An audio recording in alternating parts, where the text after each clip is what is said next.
Hello, welcome to my podcast. I'm Morgan.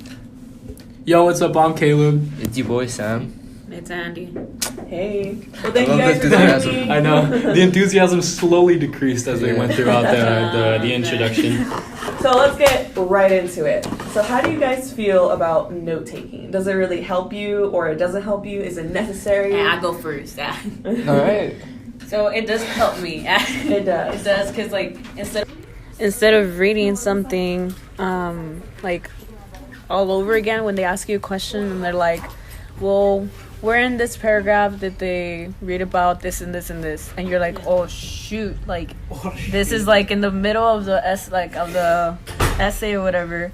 Like, instead of reading the whole thing again, like what is it called? What you say? The paragraphs, like the paragraphs that you write on the note taking, like it helps you a lot. Like, oh look, it's right here. Like I remember putting a little note that it was about this and this, and it helps you like not waste time and not read the whole thing again. So that just brings up like one of the interviews that I did. Her name is Samantha, and she's one of my coworkers. And she actually brought up that she writes page numbers and notes to put them together so it can save her time. So she views note taking about like page numbers very helpful for her, and she's currently like taking her like master classes or like her working on her master degree, and she reads a lot. So in order to like keep up with the reading and like memorizing, she uses page numbers. Okay. So for note taking in general, we see. Sorry, hold on, okay, sorry, my bad. Okay, so we see note taking in general increase because professors, people in college, even high school teachers, they tend to use PowerPoints now more than ever. They rely a lot on information that was based years ago, which sometimes can be problematic because things change. Information changes. There's a lot of different aspects in which subjects are deemed invaluable sometimes because information is not updated. There's but for note-taking standards, we see a general increase anyways because you have to take the notes. You have to get that information that the professor is making you take down or wanting you to take down. Sometimes we see notes being taken up for a grade. Well, I mean that was back earlier in middle school, maybe early high school, but some people did take importance to notes grade wise. But generally we take notes for tests or for things that they base the notes off of for our general success in a classroom. So what I think, like, notes, a really positive side of notes is that, let's say during a class or something, if notes can help once tests come around, once you need to know information deeper, like especially what you said in like page numbers or PowerPoint slides, whatever, like especially if you know that's coming up on the test or like you've had experience with this before, then you know like, okay, I don't need to go through everything, let me just focus on this specific thing which I wrote notes on. Or like when a teacher's like, oh, make sure you write down this, like it's gonna be that, now just go in deeper in that instead of the vagueness of like the whole paragraph, the whole essay, the whole chapter, whatever. Okay. So in an article I read by, I'm not really sure how to pronounce her name, so sorry. Don't know who? Jenny. She talks about Cornell notes, and Cornell notes are it's one of the styles of notes, and this is one of the few I'm going to be talking about. But so these notes help students ask and create their own questions or statements. You write side notes and you summarize at the very end of like what you read. Like, have you guys heard of Cornell notes? Yeah, I've heard of them. History, especially. Oh yeah, it helps a lot. Like when it's chapters of like history and stuff.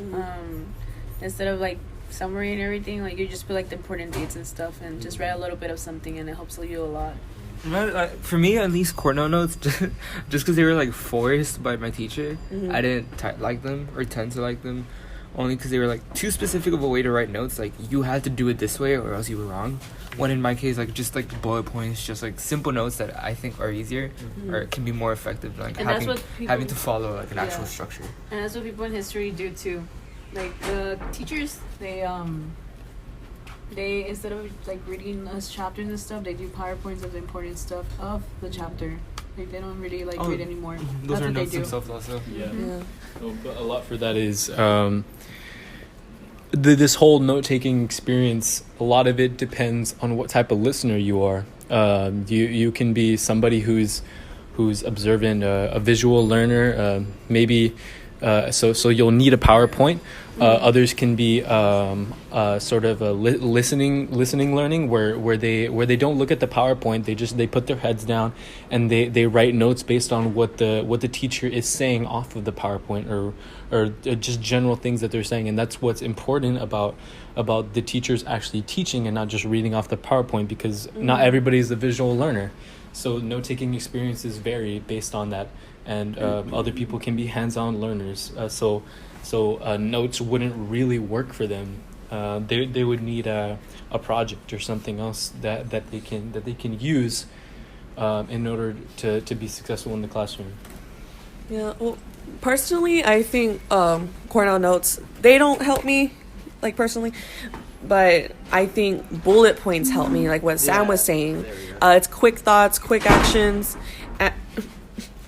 and I know in an interview I did with John Tolbert, he was mentioning how, like, he writes down key items of his readings to help him, and I noticed that when I was interviewing him, he had notes by himself. Like, he had bullet points on his paper. Dang. And I was like, dang, this guy sticks to his word. So do you guys prefer bullet points or Cornell notes? Or Screw Cornell notes, bro. Bullet points are much Cornell simpler. notes, high school ruined Cornell notes for me. Cornell, yeah. how about page numbers? I like page numbers. I think they help me. Putting page numbers into your like bullet points. I don't is even that know how what to you put mean? page numbers on Word, honestly. I'm actually What do you mean page? You just put number and page. I know, but how do you make it like go to the next page and like for it to go like 1, 2? Because like every time I put the page number, it goes 1, 1, 1, 1.